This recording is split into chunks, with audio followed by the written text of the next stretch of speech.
All right, continuing our podcast series for Christmas. If people don't know what we're doing by now, Amy, I think we just say listen to one of last week's episodes just for efficiency. We're not Nobody wants to hear me say all that again. We're not repeating it. So today we're talking Home Alone. Yay. The classic. I love and because that movie. of that silly slapstick violence in Home Alone, I wanted to talk some with the host crew about violence. For a Christmas episode?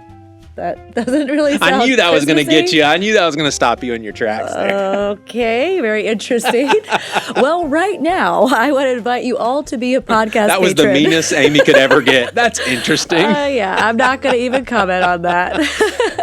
Join this community of folks who love the podcast just like you. And when you do, you'll get 4 mini episodes right away. More perks will be added next year.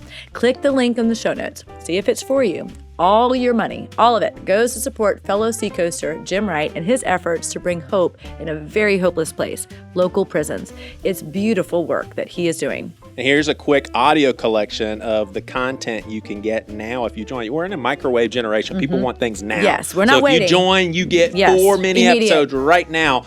And there's going to be more where that came from. If you're watching on YouTube, the link to this little commercial is in the show notes. We won't be playing it here since there's no video. We've got this podcast patron membership discounted for the rest of the year. Get in there now by clicking the link in the show notes. Be a patron of the podcast. That's the link. There's gift options. And please write us at podcasts@seacoast.org if you want to do this but can't afford. We'll have that email in the show notes also. All right. So next up, the host crew on violence. Huh? Yeah, just give it a chance. Listen. Okay, then Pastor Adam Barton on the movie Home Alone. All right, well, Merry Christmas. Welcome to the Seacoast podcast. 6 comments or less. We are continuing our Christmas series. If you show up at Seacoast Church on a Sunday morning, we're doing our At the Movie series, and today we're talking Home Alone. Adam Martin himself will be here to talk about Home Alone. First of all, are y'all Home Alone fans? Yeah. Oh, yeah. Yes. Well, Home Alone was a big movie for me. Yeah. Because it was the first PG-13 or PG movie I was allowed to see. Oh, wow. It was a big deal Well, when I got to watch it. People will hear this in a second, but I brought this up to Adam. He didn't remember this, but Home Alone, a lot of people forget how huge it was. There were video games, tons of video games. I mean, this is like a big, big, big cultural deal. You don't remember the video games? Game. Well, yeah. Basically, you know, how easy is it to make a video game of a little kid that's trying to get to, burglars out of the house? It's easy to make a video game. But yeah. I looked it up beforehand. Are you calling me a liar? Yeah, we're doubting you. Did you get one of those? Was that one of your first video games? No. So that's a good question, but I was in high school, so I wasn't playing little Home Alone games. I was playing like basketball and football video games, like older kids. Still playing Tecmo Bowl. Listen, I play Tecmo Bowl to this day. Me and Bo Jackson will give you the work, son. Walter Payton, baby. I will say with Home Alone, there's one line that just gets me every time, and I don't know what it is about the word dummy that Priscilla and I just think it is so hilarious. Just calling somebody a dummy is really funny. Make it funnier is when a kid smart mouths his mom in Home Alone, in the Home Alone movies. She basically says, so he goes up the stairs because she sent them away. I think he had just caused, but by the way, they crapped on Kevin too much. He actually was not at fault in most of those movies, but that's for another discussion. But he is wow. He's sent upstairs. What? And his mom looks at him and says, "Get upstairs," because she wants him to go up. He says, "I am upstairs, dummy." It gets us every time. Something about the word dummy. But how he lived to face the criminals, I'll never know. Oh, yeah. No. Call Doris dummy you want They to. wouldn't have forgotten him because if I had called my mom a dummy, You wouldn't have been left. You would have been dead. Oh, yeah. Yeah, my Christmas would have been severely damaged at that point, for sure. But another breath of fresh air with Home Alone. And for a while, I would forget we'd be watching Home Alone. I'm like, oh, my gosh, I cannot believe I forgot about John Candy. But this scene, I just think, is classic cinema. Tell me, have you ever gone on vacation and left your child home? No. But I did leave one at a funeral parlor once. Yeah, it was terrible, too. I was all distraught and everything, the wife and I. We left the little tyke there in the funeral parlor all day. All day. We went back at night when we came to our senses, and there he was. Apparently he was there alone all day with a corpse. Now, he was okay, after 6-7 weeks. And I came around, started talking again. But he's okay. They get over it. Kids are resilient like that. Maybe we shouldn't talk about this. You brought it up. I was just, trying to cheer you up. Sorry, I did.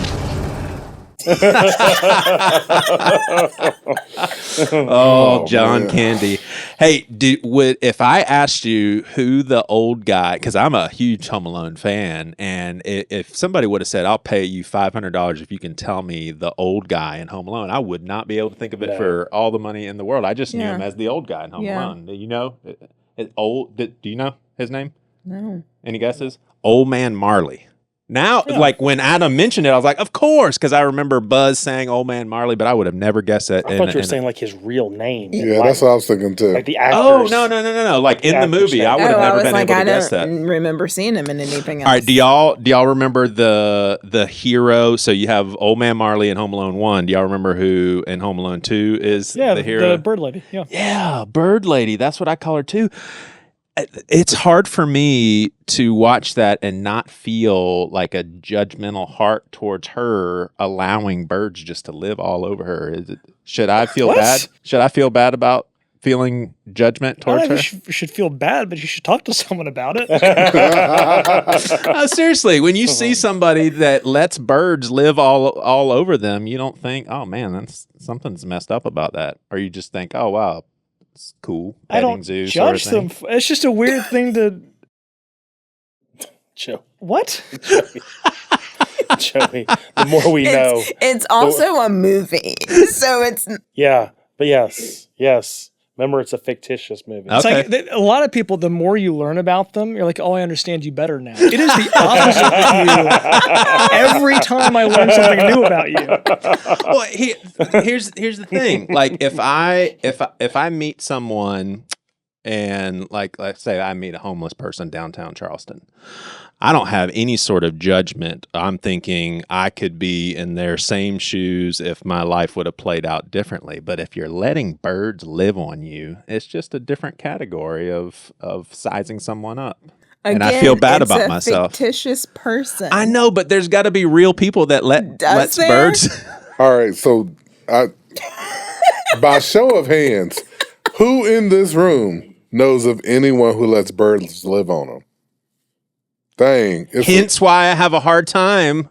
And if you're listening to this podcast and you let birds live on you, please message Joey. No. Show up to Seacoast, Mount Pleasant, Sunday morning at 8:30, 10.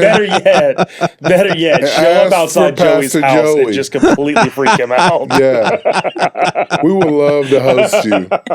All right, so we're gonna work this conversation to, instead of just throwing a word out there, and then I'm gonna warn you that we're gonna work this conversation into Grand Theft Auto. Does everybody know what Grand Theft Auto is? It's a video game.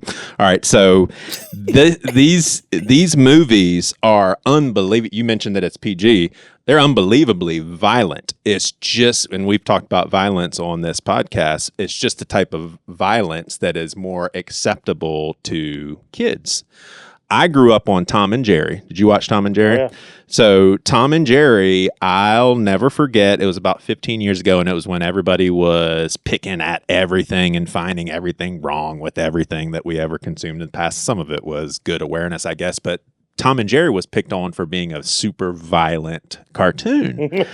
And it is, but I always, as an adult, when I started hearing all of this, I was like, it's just a cat and mouse chasing each other and trying to get at each other. But then I started to think about other children's shows. And if you compare the time invested, my brother, 7 years old, I'm 5 years old, we'd watch Tom and Jerry.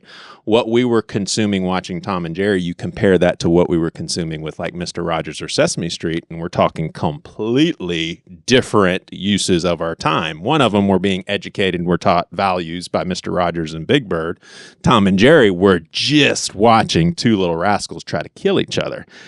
We've talked about violence before. Do you guys have any problem with Tom and Jerry type violence and Home Alone type violence? I mean, the things that Kevin does to these two burglars, if they were done in real life, it would be R-rated. Like, it would be very gory. Does that kind of violence, is that disturbing in any way? Oh my goodness, the look on Lynn's face is hilarious. She's like, are we really talking about this? That's what podcasting is for. Anybody?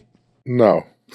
No. Like, I'm just not sure the stand your ground laws like really cover dropping an iron on someone's face out of like a garbage chute or whatever Kevin McCallister bowling does. ball. Yeah. It's like or like someone walking over broken ornaments. Like, would a jury find against you for that? Right. Probably not if you're a child and these guys broke into your house, is my feeling. So do you feel like there's Unless you had birds living on you, in which case no jury would acquit. Would you say there's any adverse effects for kids that are raised on that type of violence? Like, for example, my brother and I watching Tom and Jerry.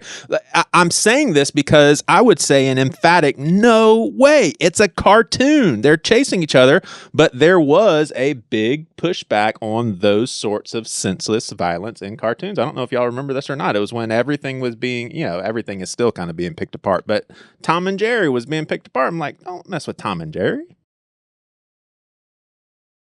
No, and I know where you're going with this, and they're totally different. Yeah? Yes. Where am I going? Well, I mean, what's the difference in a kid watching Tom and Jerry when there's crazy, senseless, what should be death versus GTA, right? Is that where we're going? Well, I do want that, the Grand Theft Auto thing, like, so we all know what Grand Theft Auto is, I do not understand how it has become culturally acceptable in any way, shape, or form. So I want to say this kindly because I'm sure there are parents that are my peers that are fine with this, because my son came up to me and said, hey, my friends play Grand Theft Auto. Can I get it? And I was like, absolutely no. He says, it was one of those things that you will think about. And I was like, no, I've already thought about it. And I explained to him why we're not going to play Grand Theft Auto. We're not going to entertain ourselves by getting to pretend like we're a person that goes around, committing crimes and taking advantage of people. I just don't understand any debate when it comes to Grand Theft Auto, when it comes to our culture and its acceptability. Like, that one really does have me for a loop. There's a lot of things that I can be somewhat open-minded about and say, I can see where they're coming from. Grand Theft Auto, I can't. I've never heard an argument where I'm like, okay, that makes sense. I was the same way. Like, I'm pretty liberal on most all video games, but when I had the boys in my house, I wouldn't let them play GTA. Like, first of all, there's literally strip clubs and prostitution in the game. Yeah. Like, no. For listeners who are not aware of Grand Theft Auto, why don't you tell people what Grand Theft Auto is? So Grand Theft Auto is like a first-player game where you can literally go through. You can choose one of three characters. One is like a meth head.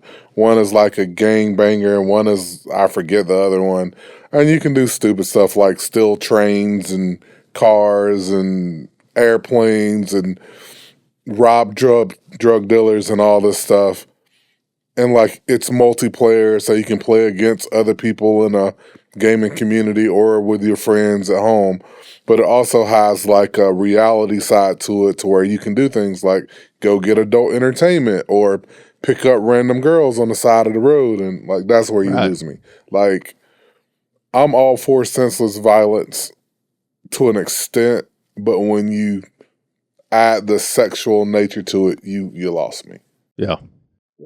So, and I'm not very familiar with Grand Theft Auto. I'll say that, but it basically is. I mean, going back to the original conversation and Home Alone, like Home Alone's violence is so outlandish. Like you've never seen anybody, wire up a metal pipe and throw it at somebody down the steps. Yeah. Like that's so outlandish. It's funny. Grand Theft Auto is more lifelike. It's more like the violence that happens in Grand Theft Auto is happening every day in our culture and in our world. And so, to go back and then to even go back to like the Tom and Jerry thing, like it's so outlandish. No, it's silly to pick on that as some type of like, oh, that kids are going to somehow watch this and then become violent. Like, right. Yeah. Yeah. And I, if my kids played Grand Theft Auto, do I think that they're going to go and try to mimic those things? No, but it's the concept of you are actually entertaining yourself playing a game by pretending to do horrible things to other people. I don't understand. I don't understand why non-spiritual people would even be cool with it. Like it really does kind of blow my mind. Yeah, I'm a big believer in like the opening doors for things to come in. And I just feel like if I'm playing a game that's offering all that super evil worldliness, that I'm just giving the devil a foothold on something I shouldn't. But that's just me. Now, if I take your comment right there at face value, if we use that exact same comment, would you feel the same thing? Say again. What comment? That I just don't understand, like entertaining yourself by doing violence to someone else or something. Like pretending to do stuff that's evil. Yeah. Mm-hmm. Yeah. So like how about what was the old game? Was it Hot Shot? Well, I mean, what were just the video games where we used to, go around and kill army people, we would shoot, I mean, even today, right? Like, what's the game today that the kids are still Fortnite. playing? Fortnite. Right. Fortnite. Would you apply the same thing to Fortnite? It's so, and this could be ignorant speaking, but it feels different because with Grand Theft Auto, the point is the fun in the game is you get to go out there and just commit crime. When you and I grew up on Contra, for instance, we're at least shooting at bad guys and trying to accomplish I don't remember what the goal was, but with video games, it was like you're trying to defeat evil and win sort of thing. You're not out there for the fun committing crime. Yeah. So there does seem to be somewhat of a difference, but I don't know. I agree with you. I would make it draw a line there, but if you go back to your statement a while ago, it would be like Fortnite and them I think falls in that same category. Yeah. In other words, they are games that are like the point of them is to go around and kill people. Whether you call them good guys, bad guys, whatever you call them. But I think the point is there's enough of a there seems to be enough of a distance from reality in games like that, as opposed to what you're saying about Grand Theft Auto. Yeah. Did you grow up playing war? Like going outside with guns and pretending to be in battle? Absolutely. Any problem with that? No. Yeah. So those are the sorts of things. There was a time period where I remember all of that stuff was being questioned. Tom and Jerry playing war, and I'm like, some of this stuff, come on. I mean, I think war is a part of our fallen nature, but war is still a part of life in itself. What are your thoughts on Grand Theft Auto? You grew up on it? No, I did not. But a great question. Your parents would have never let you and your brother played video games, right? They did. I don't know that Grand Theft Auto ever came up. Yeah. But they did let he had a Mortal Kombat game, so that's It's the same category. Yeah, exactly. I think that's that movie what I was thinking about. Yeah. Was Mortal Kombat. Yeah. So. But with Mortal Kombat, it's something or Street Fighter. fictitious. Like it's,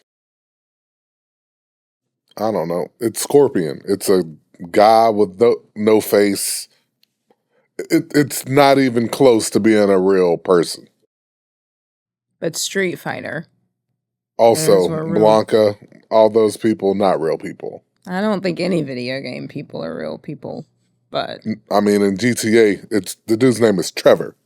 Like Trevor looks like a real dude. I'm not advocating for it. I mean, if I had kids, they wouldn't be playing that. But I think that same standard applies to, I mean, it's the same question of, what do we think? Like, is it weird to be entertained by? You can either be playing a video game pretending to be doing it, or you can be watching some fictitious person doing it in a movie. So I think it all falls in the same category. Yeah, I think Leah makes I heard what she was saying. A great point. Like, we have to be conscious of the narrative that people write, because there's certain times that people can write a narrative and we'll be like, oh yeah, pulling for the bad guy. And as a Christian, we shouldn't really be pulling for the bad guys. Like, I've never in my life watched the episode of SVU and been pulling for the child molester or the rapist or the killer. But when you watch Ocean's 11, that's exactly what I was thinking. You're pulling for them to get away, and they're robbing them. You know what I mean? Yeah. It's all about the person and the narrative and us glorifying crime, right? Like crime's cool. Yeah, you know. Yeah. So. Well, Kevin didn't do that. Kevin put his foot down, and that's what we're going to be talking about. Remember Home Alone? Yes, in case you're just joining us, this is a Christmas episode. Merry Christmas, everybody. What's up, Adam? That was a mouthful, man. Well done. A mouthful. Thanks, man. Thanks. So, are you big into Christmas? Like, are you a Christmas fan? I do love Christmas. We will. We're the family that puts the Christmas tree up right after Halloween. How did you know I was going to ask that? I don't know. Right after Halloween? It kind of annoys my wife. It's up. Yes. Wow. It's not fully decorated, but it's up. It will be decorated soon. So. Gotcha. Yes. So a little behind the scenes, we're actually recording this in early November, just to give you context. Early birds, my gosh. And it's up. There you go. So I was thinking about Christmas trees. You know, when it was probably upper elementary, middle school, we strung popcorn and put it around the tree. So I think that's what they did back in the olden days, but my mom wanted to crank out the olden days and implement it into the 1990s. So yeah, typically it was tradition. The Saturday of the Clemson and Carolina game, we would string popcorn for the Christmas tree. There you go. Yeah. Have you ever strung popcorn? Never strung popcorn. No. My mom, however, was a kindergarten teacher who used to take walnuts, like big walnuts, paint them red with a little bit of green on top, and then put black dots on them, and they look like strawberries. Nice. And those were That's ornaments. Kind of cool. Yeah, that's kind of cool. There was lots of arts and crafts. Now, there's a handful of movies being addressed in this At the Movies series where you kind of like, give me Home Alone, man. I like that one. Like, did you want Home Alone, or just by default it ended up on your lap, or what? I wanted Home Alone more than I wanted Christmas Vacation. That one felt a little risky. So it's a funny movie, but I thought, well, let's not do that one on the weekend. Yeah. So they tried to pitch it to me pretty hard, and I said no. Let's try Home Alone instead. Yeah. So it's as I get older, it's interesting because I have to think about, man, a lot of time has gone by since I've been born, and so I'm thinking, if you weren't alive or if you weren't aware of cultural stuff going on in the early 90s, you just don't realize how big this movie was. I mean, it's true. It seemed to me, so I was high school age, it seemed to me one of the most culturally sweeping movies that I had ever been a part of, to the point where, I don't know if you remember, there were video games, and I looked it up, and it was like almost every major game station, so from Sega to Nintendo, across the board, there were Home Alone video games. I didn't actually know that. That is nuts, man. Wow. That's nuts. And so good of an idea the Home Alone movie was that I want to say 2 years later, they did basically Home Alone 2, which was the exact same timeline or the exact same story, except it was in New York City, Right. and it killed. It was one of the most successful Christmas movies of all time. Again. Home Alone 2, exactly. Wow. Did you ever see the third one? I never did. I heard didn't either. I didn't hear it was great. Right, so it's almost like maybe it was though. Who It's knows? almost like I have to rebel against that. If you don't have Kevin in there, I'm not going to watch it. It can't be that good. I mean, by that, how old was he then? He can't be left. He can't be left home alone at that point. Yeah, they couldn't have had him in there.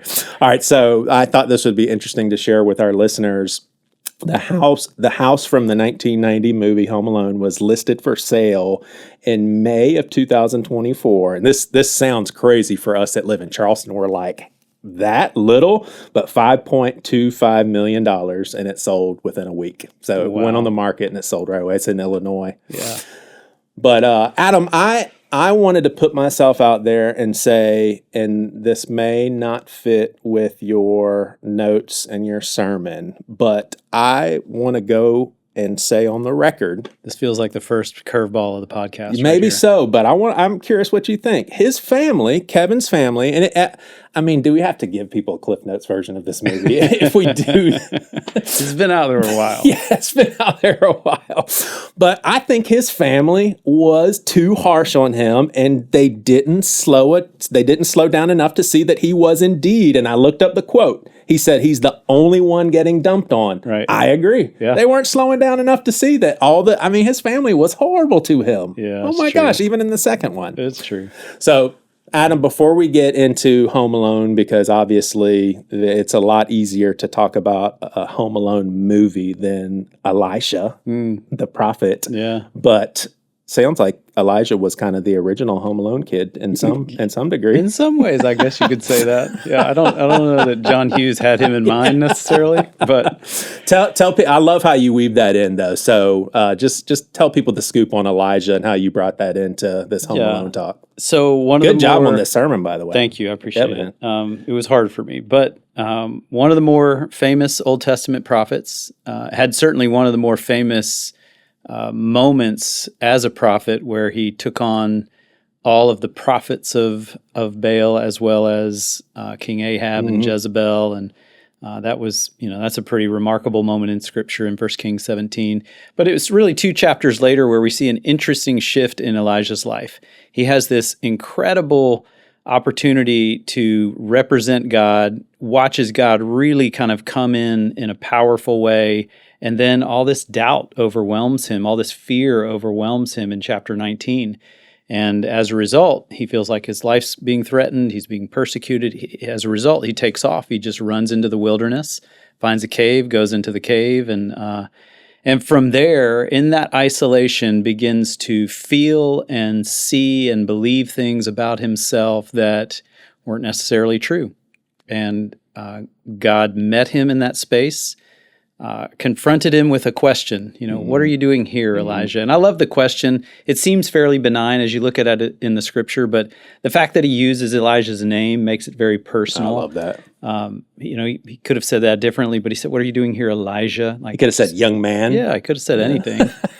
And the fact that he said, what are you doing here? It was an indication that there are places you should be as a prophet of God, as a person who's surrendered to God, but this is not one of them. And a cave of isolation was not where he was meant to be. So God confronted some of Elijah's misperceptions about himself, and Elijah eventually found himself restored into community with another prophet that would become his apprentice, Elisha. Mm-hmm. So kind of a cool way that God reconciled the whole thing. Yeah, for sure.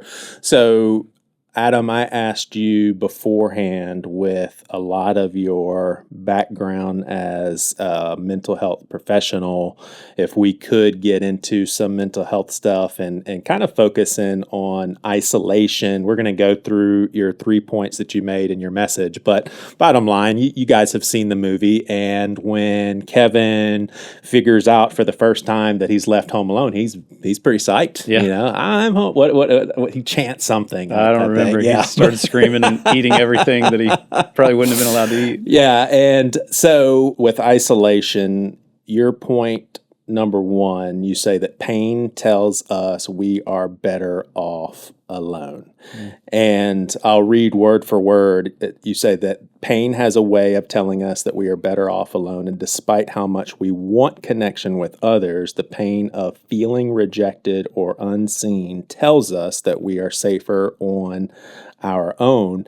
And as someone who has had his own battle with anxiety and depression and kind of know how that feels and know how that works, I was thinking about how when someone isolates and they get into the habit of isolation, especially to maybe loved ones and close friends who truly care, it's hard to see. And maybe they think it could just be a simple, well, you just need to throw yourself in there, not really knowing that, hey, over time, and this is where I'm talking outside of my professional expertise, but I would submit to you that over time, someone who's isolated, their body has taught them incorrectly, but still the body has physiologically adapted to, hey, I'm going to make you feel safer when you do avoid people. Yeah. So I'm your body, and I'm going to reinforce the times when you do this, and you're going to feel a little bit more at peace. Yeah. At least initially. Doesn't that happen to someone? For sure. Yeah. It's brain chemistry. You're right. It's a physiological response where we, in moments of anxiety, we feel the cortisol running through our system. And that just further drives that anxiety and distress.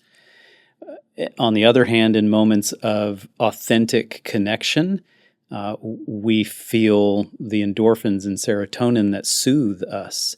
You see it back in infancy stages as well. Like a baby feels at rest when they feel connected to someone they know to be safe. They feel distressed when they feel disconnected or far from someone who they know to be safe. It's the whole premise of attachment theory.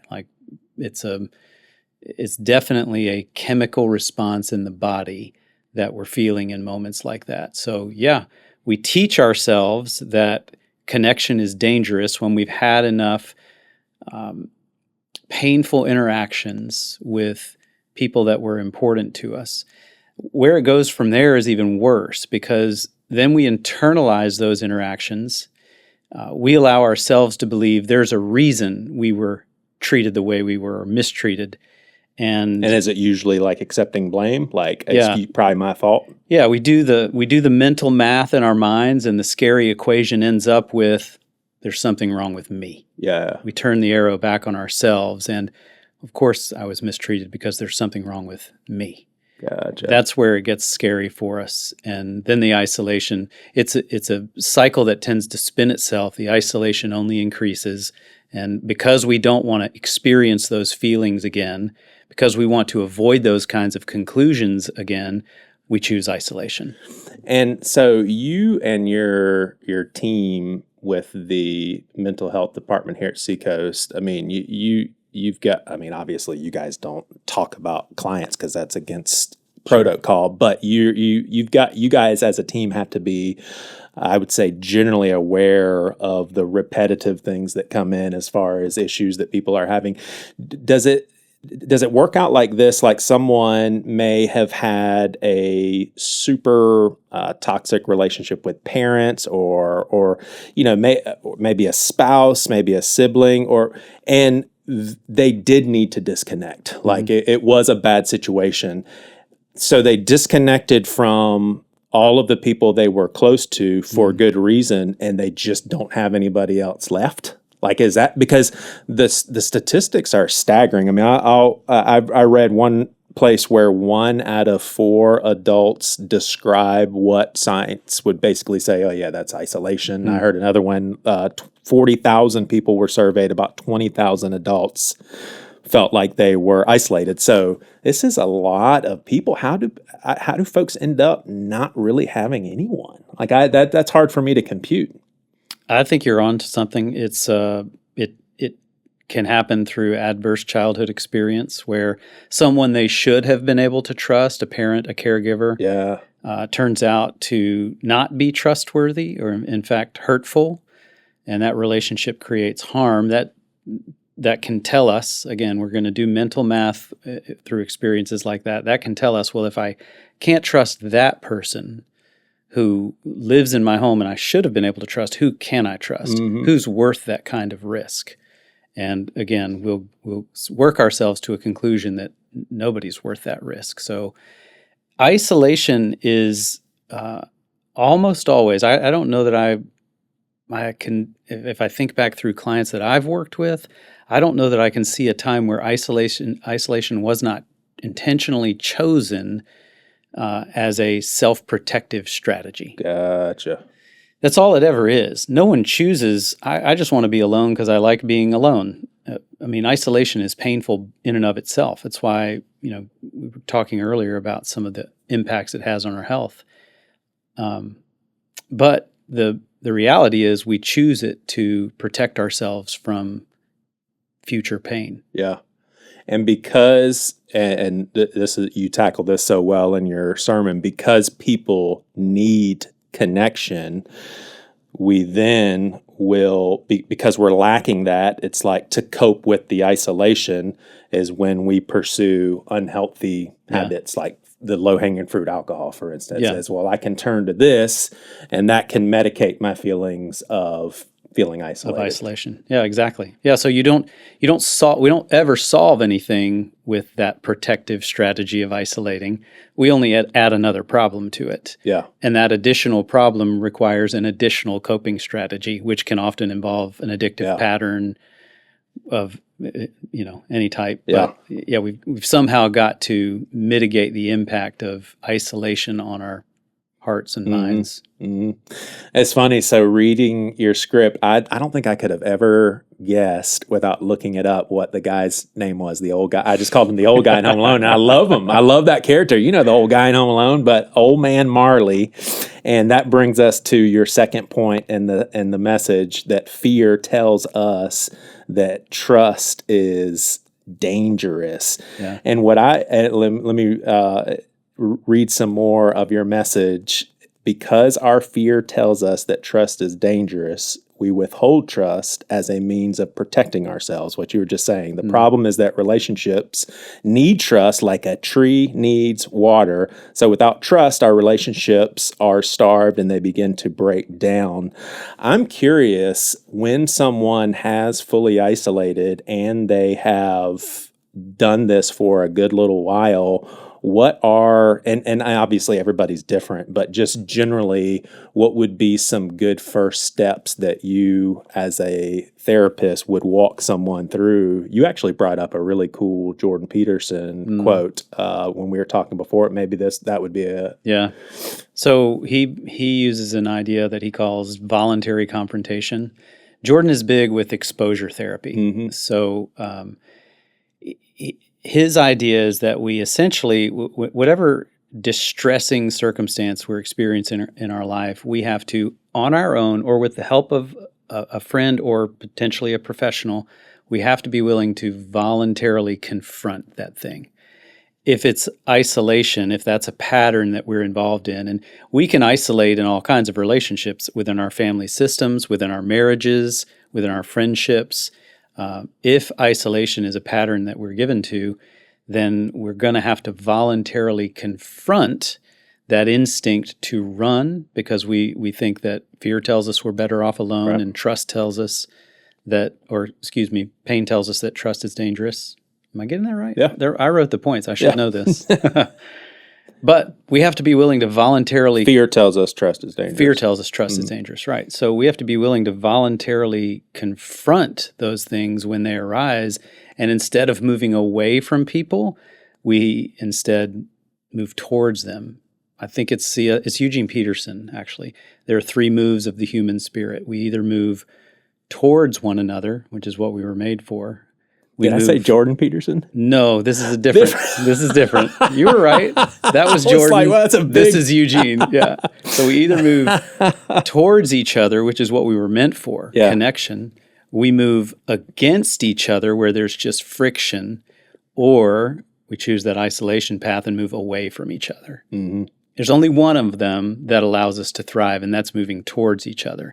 But unless we're willing to voluntarily confront those instincts to run, we won't do it. Yeah.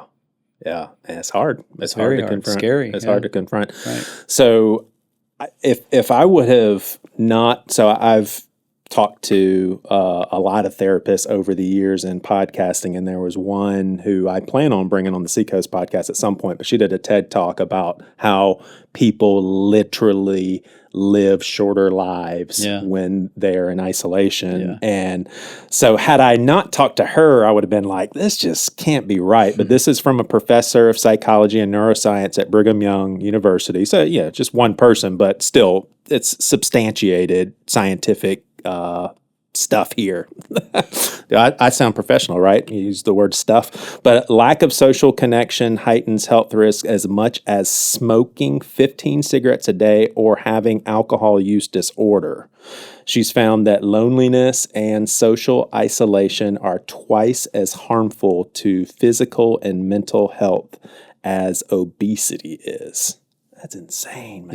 Yeah, Gosh. it's very true, and it's not the isolation itself; it's where the isolation takes us. Yeah, because isolation rarely exists on its own. It usually, I think sojourners with isolation are depression, anxiety, and you can even hear it in Elijah's words. In 1 Kings 19, he sat down under a bush and prayed that he might die. After he had isolated himself, he found himself so depressed that he felt like life was not worth living. So it's not the isolation in itself, it's what the isolation does to us. Creates a tremendous amount of depression and anxiety. Mm-hmm. And with those, and there's no argument about this, with those, yes, lifespans are shortened significantly. Mm-hmm. Yeah. Yeah.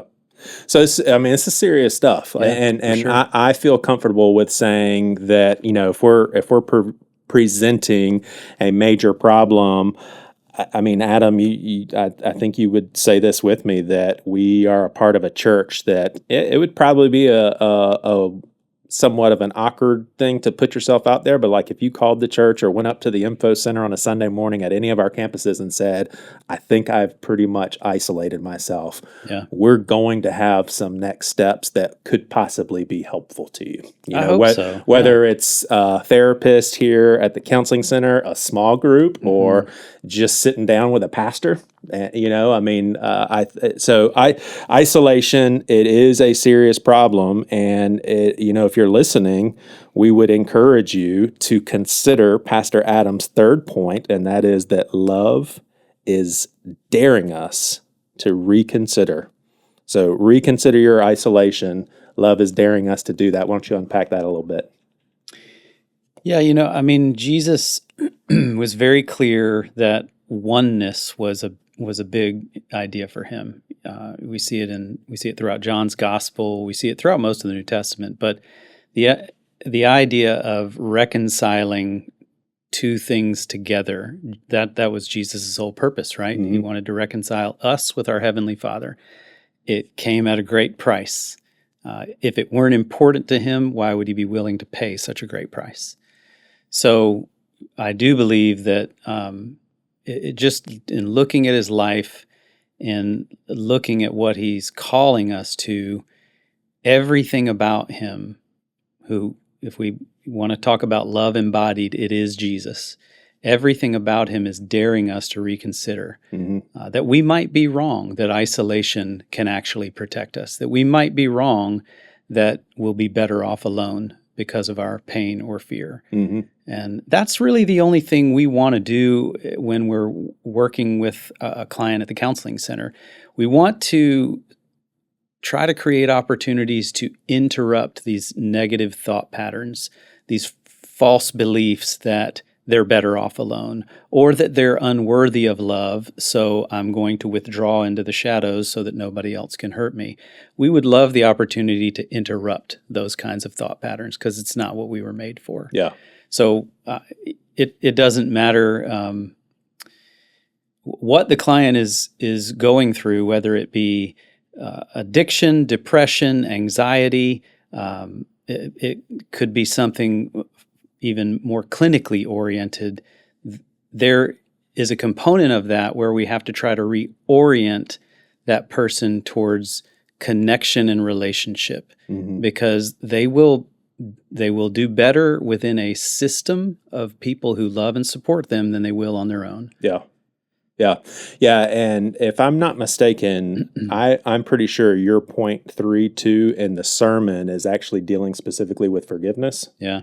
So that is, it's so interesting, the connection between that and isolation, because if you aren't forgiving someone and you have disconnected yourself from them. So before we get into forgiveness, I think it would be helpful to, I think we've addressed this a lot of times in sermons at Seacoast, but forgiveness doesn't necessarily mean forgetting. So in other words, an example that I've used before, now my kids are grown, but if we ever left our kids with a babysitter that touched them inappropriately, my wife and I would need to figure out how to forgive that person for doing that to our child, but we're not going to be like, well, forgive and forget, and we'll let that babysitter have another try. We're not going to do that. So forgiveness does not mean turning a blind eye to the hurt, but it is extremely important to do. So I don't know if there's any more unpacking with what forgiveness doesn't necessarily need to entail. Yeah, forgive and forget sounds neat Sounds and tidy, but I don't think it's realistic. It works for God. He talks about. Ooh, that's a good point. As far as when he's looking at our sin, he said, "I will remove their sin from them as far as the east is from the west, and remember it no more." So God is capable of this. We're not. I just don't. I think that. And that's maybe why forgiveness is so costly. If we could forget it, forgiveness would be easy, right? The cost of forgiveness is that every time the offense comes to mind, we have to remind ourselves, no, I have chosen to release that person of the debt that they owe me, or the debt I feel like they owe me, that's a bit like the parallel that we see between what Jesus did on the cross and what Kevin had to do. There's a price involved. Forgiveness, in order for Jesus to reconcile us and God, the price was his own life. In order for us to reconcile with people through forgiveness, there's a price. The price is we make a choice to release a person of that debt. And, the word in Greek, I think I mentioned this in the message, is aphiemi.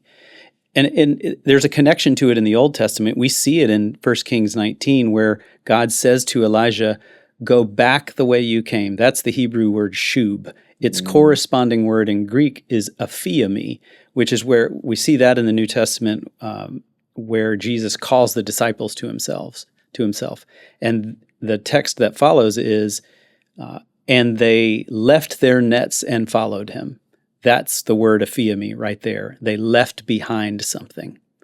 That's a great picture of forgiveness. It's a choice for us to let go of something, turn physically away from it, and walk in a new direction. Yeah. It's costly. Yeah.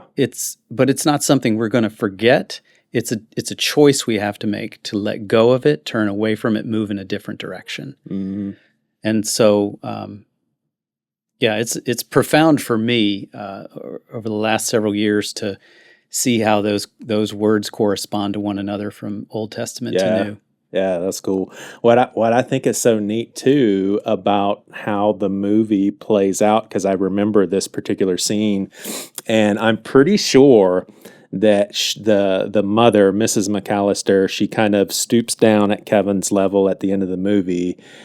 I'm pretty sure she says, "I'm so sorry," and then she says, "Merry Christmas, sweetheart," and they don't discuss a detail. They don't go into, here's what happened. It kind of zooms in on Kevin, and then his frumpy face turns into a smile, and they embrace, which illustrates perfectly your point. Sometimes you just have to decide to put that stuff behind. I'm sure they probably, it's a movie, but I'm sure in real life they would eventually talk it through and maybe decide how not to let it happen in Home Alone 2. They did not learn much. They didn't learn much at all. But I did think it was really neat that they didn't need to talk about it, because in that moment they recognize we love each other and we're good for each other, mother and son, and it was a mistake. And what's I think gives me a little bit of pause in a good way is for some people there's no presuppositions of safety in place. Yeah. So you might not have a person that you can just be like, oh, put that off to the side. Yeah. But as we're wrapping this thing up, I'd love to think about people who may be on the fence with whether or not to even engage with their family during that. I want to say it was Pastor Josh Surratt a few weeks ago in our sermon series, Not Up for Vote. He was talking about just how devastating it is that families are being disrupted and people isolated from loved ones due to political differences. And so I'm even thinking of post-election results, and some people are just like, I just can't connect with my family who are so gung-ho about the other candidate. And I don't know, just kind of off the cuff, I'd love to say love should maybe cause us all to reconsider. Yeah, those sorts of imagine things. where we would be if God hadn't reconsidered. Right? Yeah, yeah. So he made a very daring choice to sacrifice his own son to reconnect with us. I do recognize. I mean, I hear it every day as I work with people, but I do recognize there are family systems that are just not safe. And so by no means would I ever tell people, for the sake of reconnection, put yourself back into an unsafe family system. But we all have to find a family system. It may not be our family of origin. And so around the holidays especially, I think we've got to find a family we can do life with. Yeah. And it may not be the family you grew up with. It might have to be a family of friends or a family of small group friends or, a family of coworkers. We've had, I don't know that I can recall, but Dana and I a number of times have had a random person here or there join us for Christmas or join us for Thanksgiving because we just didn't want them to be alone. I think we had a coworker here from Seacoast do that a couple years ago. And I think it's important that we not only have the courage to reach out and try to put ourselves in community, but also that communities reach out and try to pull people who don't have it into theirs. Yeah. That's the church. That's the kind of family we want to be. Yeah. Yeah. Yeah. I love that. So because love is daring us to reconsider what our pain and our fear may be telling us, here are some questions that Pastor Adam encouraged folks in his message to consider. Are we willing to listen to God over our circumstances? Are we willing to take the next step he shows us? Are we willing to let him lead us back into community where we can thrive again? And great questions. I thought it was. So are you willing, Joey? I am willing. I am willing for sure. What's interesting too, though, is I think of family traditions and even how some parents are wired up. Like I know how my mom is wired up. Would do anything for anyone. But some people and how they do things during the holidays, it is a sacrifice to invite other people in. 100%. It is. And it really does depend on the family's wiring. I think some families are built for that. It's just like, oh gosh, the more the merrier. We always make more food than and then there's some families that are a little more, maybe more introverted and this is awkward but I would say it'd probably be a good rule of thumb just to stretch yourself and ask, what would Jesus do in these situations when there's real people who are isolated, Yeah, for sure. I thought this was so funny, Adam. So in your message, you actually say, and I thought, out of context, if someone has never heard of Home Alone, you say, so the movie begins to hit a climax as Kevin has to defend his house against Marv and Harry, the fumbling thieves who have been robbing the houses on Kevin's street. And after torturing them with his own toys and with his dad's tools, Marv and Harry think they have Kevin trapped in his treehouse, but quickly realize they've been outsmarted again. I was like, that's awesome after torturing. What kind of a movie is this, Adam? That's pretty brutal. Yeah. All right, last question. You like Old Man Marley or the Bird Lady better? See, I don't even know her name. Bird Lady. Bird Lady, Home Who's the Alone Bird 2. Lady? Oh, I don't remember her. I like Old Man Marley better. Yeah. I kind of think so too. The birds are just a little freaky. I mean, she's a sweet woman, but she lets birds just kind of like sit on that's her. trippy. I don't know. But I'm kind of being judgmental right now. Would you invite her to Christmas, Joey? I'd tell her, keep the birds.